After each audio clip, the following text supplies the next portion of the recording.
I stood in the largest conference room of Donovan Tech, where the glass ceiling reflected cold white lights onto the long board table like a dividing line. On the LED screen in front of me, the list of major shareholders was being updated in real time.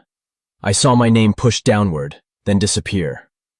At that exact moment, I understood that I had just been erased from the company I built. The extraordinary shareholders meeting was called on a Monday morning at the Manhattan headquarters. No one told me the real reason. Emily sat on my right, her face calm, her hand resting lightly on a folder. Across from me, Lucas, my cousin, adjusted his tie with a confidence I had never seen in him before. I thought it was just another uncomfortable meeting. I was wrong. My name is Trey Donovan, co-founder of Donovan Tech Group, once considered the soul of this corporation. Emily is my wife, the person I trusted more than any shareholder. Lucas is my cousin, the man I brought into the company when he was still an ordinary financial employee. 3 people sat at the same table at that moment, and I was the only one who did not know I had already been removed from the game. When the chairman began presenting the share restructuring, I was still calmly taking notes, until he read the number. 40% of the shares are now under the control of Lucas Donovan through legal transfer. I turned to Emily. She did not look at me. I turned to Lucas. He smiled. I understood immediately. The prenuptial agreement I signed 5 years earlier, believing I was protecting my wife, had become the knife that stabbed me in return. Emily used my own signature to legalize the transfer of my shares. Lucas was merely the name receiving them. No one in the room spoke. The shareholders looked at me like a man who had just lost his seat in a lawful chess game. I wanted to stand up, to ask, to protest, but my throat was dry. Everything had been prepared too carefully. The meeting continued as if I did not exist. Votes were passed. Nods were exchanged. I sat there, silently watching my power being dismantled piece by piece. When the chairman declared, Trey Donovan no longer holds sufficient shares to retain strategic voting rights, polite applause filled the room. No one looked at me. That applause was not for me, but it marked the moment I was officially eliminated. I stood up. I said nothing. I walked out of the conference room, along the long glass hallway where the company's commemorative photos covered the walls. There was a photo of me, younger, more confident, standing among the first team. I realized I was looking at a man who no longer existed. The elevator doors closed. I saw my reflection in the steel mirror. A man who lost his wife, lost his company, and lost his name in a single morning. I did not cry. I was not angry. I only felt empty. I understood that my marriage had died long before I realized it, and my career had just been buried alive in the place I once called home. But in that moment, I also understood one more thing. If I had been erased from the board, then I would return as the one who redesigned the board. I met Emily for the last time in the waiting room of the Manhattan courthouse. She sat upright, both hands resting on her lap, her expression so calm that I no longer recognized the woman who once cried in my arms on the nights I worked late. I stood a few steps away from her, yet it felt like an entire lifetime lay between us. The courthouse was crowded but silent. Other couples sat scattered, each carrying a broken story. I wondered how many of them had once believed that love could protect everything, just as I once had. In front of me was Emily. Behind me was my lawyer. I am Trey Donovan, a man who had signed hundreds of million-dollar contracts. Yet today, I walked into a courtroom where I no longer controlled anything. Emily was no longer my wife the moment the judge struck the gavel. But in truth, she had stopped being my wife long before that. Emily's lawyer presented the prenuptial agreement with a cold and precise tone. Each clause appeared clearly on the screen, legal and flawless. I saw my own signature at the bottom of the page, painfully familiar. I remembered the day I signed it. I thought I was proving my love. I did not know I was signing my own sentence. Emily did not speak much. She only nodded when asked. She did not look at me. I did not know whether that was cruelty or simply indifference. When the judge declared that 40% of my shares legally belonged to Emily under the agreement, my heart dropped. But the real blow came immediately after. Emily stood up calmly and announced that she would transfer all those shares to Lucas Donovan. Lucas was standing outside in the hallway. He entered the courtroom with the posture of a man whose victory had been decided in advance. No one objected. No one was surprised. Only I, the only one who still believed things could have been different. The trial ended faster than I expected. There were no arguments, no tears, only signatures, stamps, and a marriage officially terminated. I walked out of the courtroom and stood on the cold stone steps of the building. The wind blew across Manhattan Avenue, carrying traffic noise and the rush of a city that did not care about the collapse of one individual. Lucas walked past me. He stopped for a few seconds. "You should get used to standing outside the game," he said quietly. I did not answer. Emily followed him. She looked at me one last time. In her eyes, I no longer saw love, nor hatred. Only a choice that had been completed. I stood there for a long time. No one came back. No one explained. I realized that I had just lost both my family and my company in a single morning, and there was no legal clause that could return them to me. I walked down the steps slowly, as if each step were leaving behind an old life. I was no longer a husband. I was no longer a major shareholder. I was only a man who had just been removed from every position that once defined him. But in that silence, I began to understand another truth. I did not lose because I was weak. I lost because I trusted the wrong people. And when you realize that, you no longer have the right to blame fate. You only have the right to change yourself. I lifted my head and looked at the gray sky above. I did not beg. I did not complain. I only told myself that from this moment on, I would no longer live by the roles others gave me. I would live by what I reclaimed myself. The email arrived at 6 in the morning. I was still lying in the apartment that used to be my home. The subject was short. Notice regarding internal system access. I opened it and read each line slowly, as if speed could change its meaning.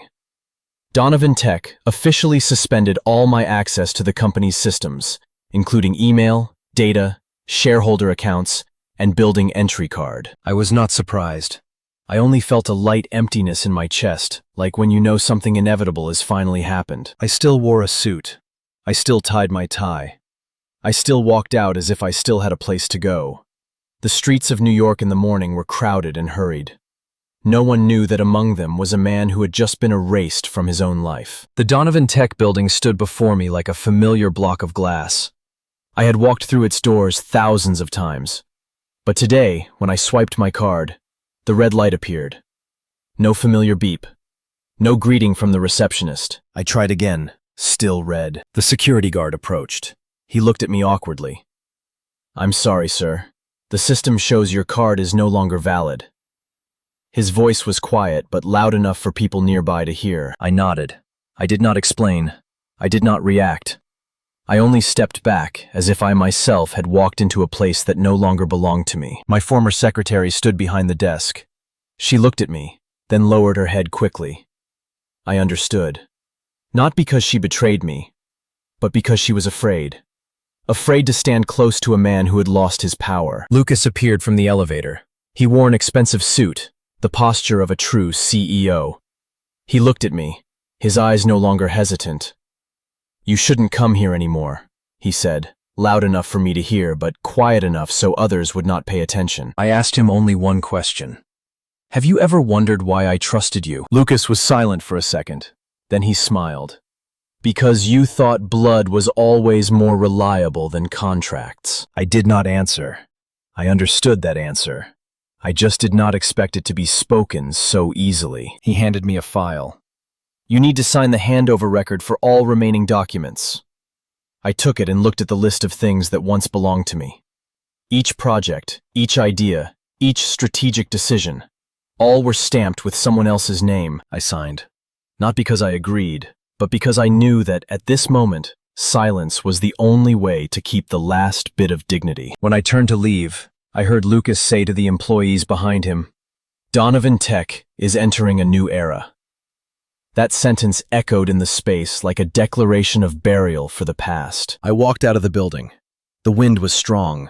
Dry leaves swirled around my feet on the sidewalk. I stood there, in New York, the city where everything could be rebuilt. Except trust. I walked for a long time, with no destination. I realized I no longer had anywhere that truly belonged to me. The apartment was memory. The company was the past.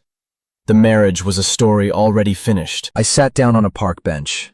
I watched people pass by, and for the first time in my life, I was no longer the center of any decision.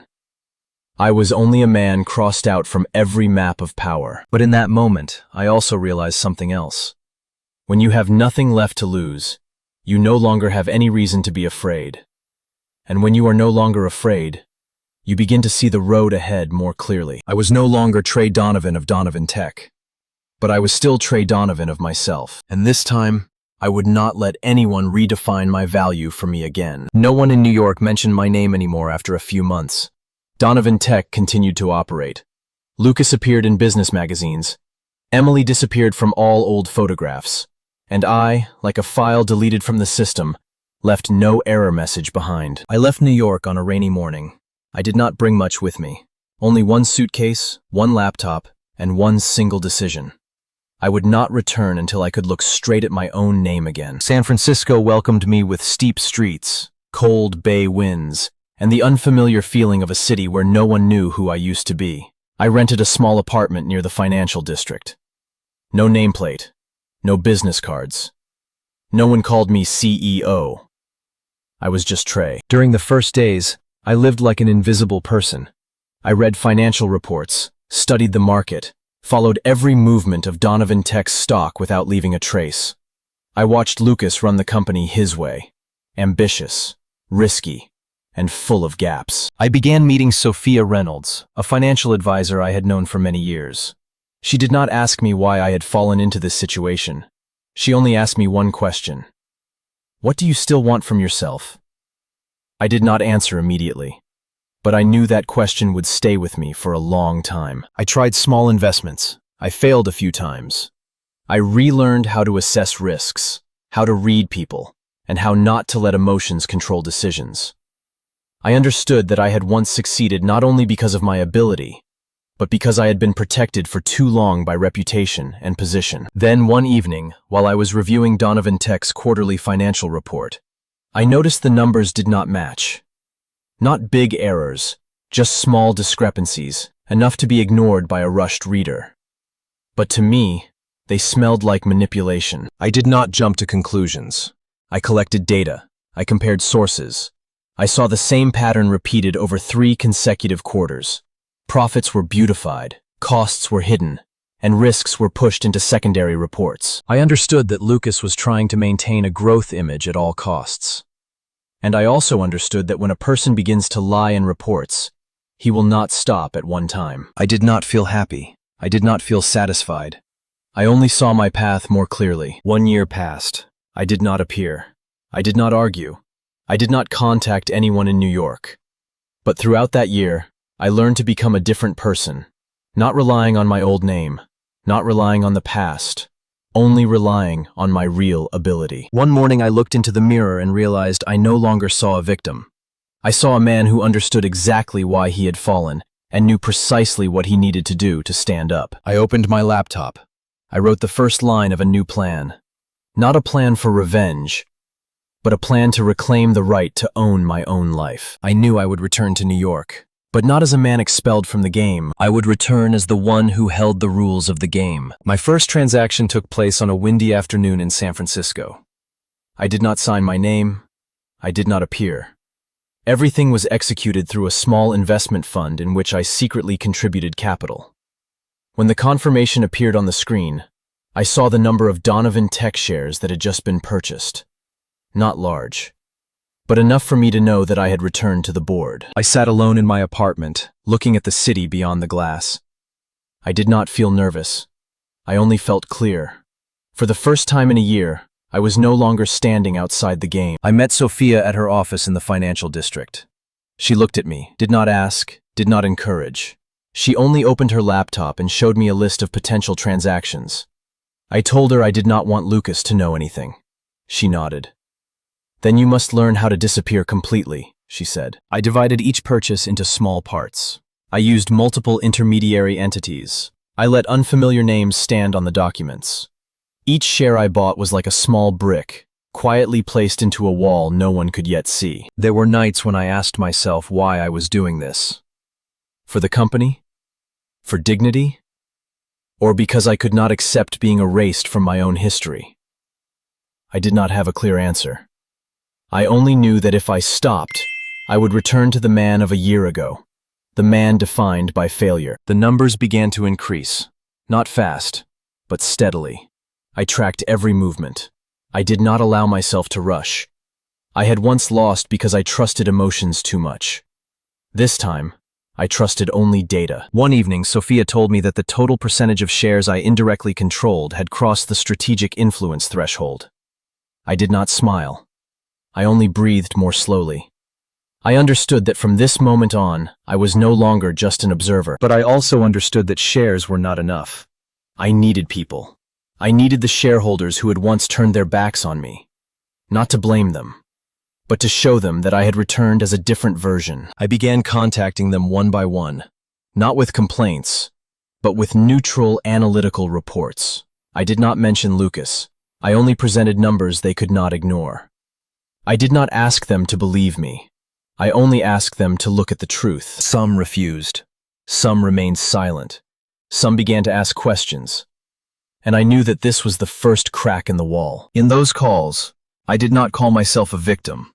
I called myself a shareholder like them, a man responsible for the future of the company.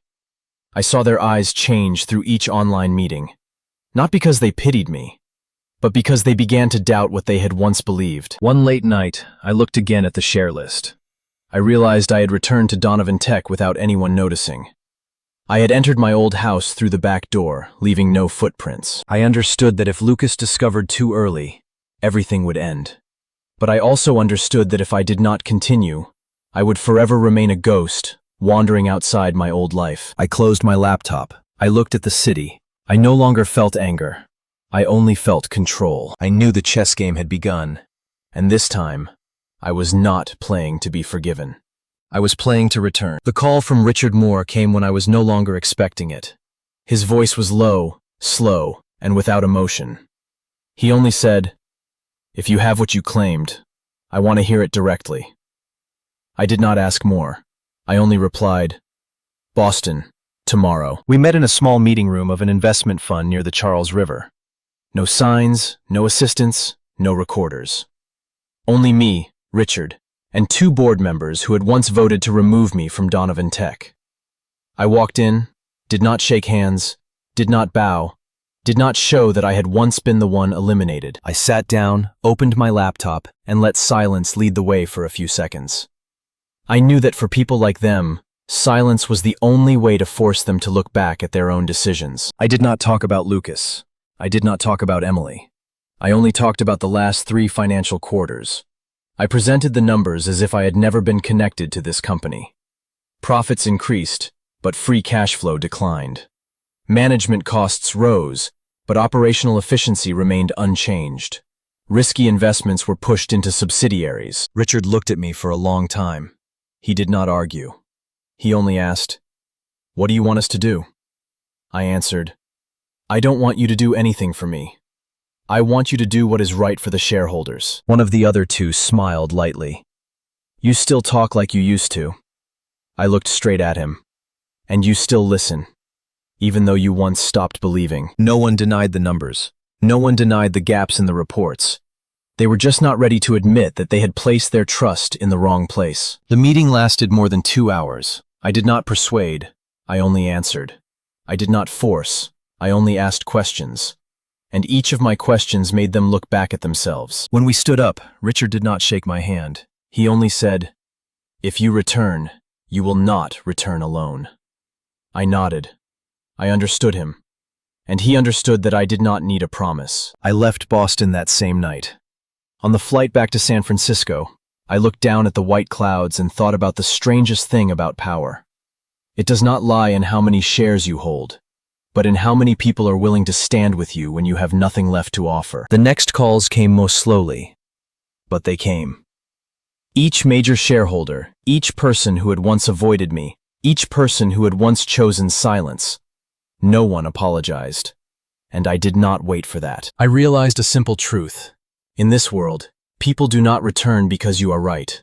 They return because they begin to fear that they chose wrong. I did not use emotion to persuade them. I used calmness. I did not tell my story. I told the company's story. And in that story, they saw their own responsibility. One evening, Sophia sent me a summary table.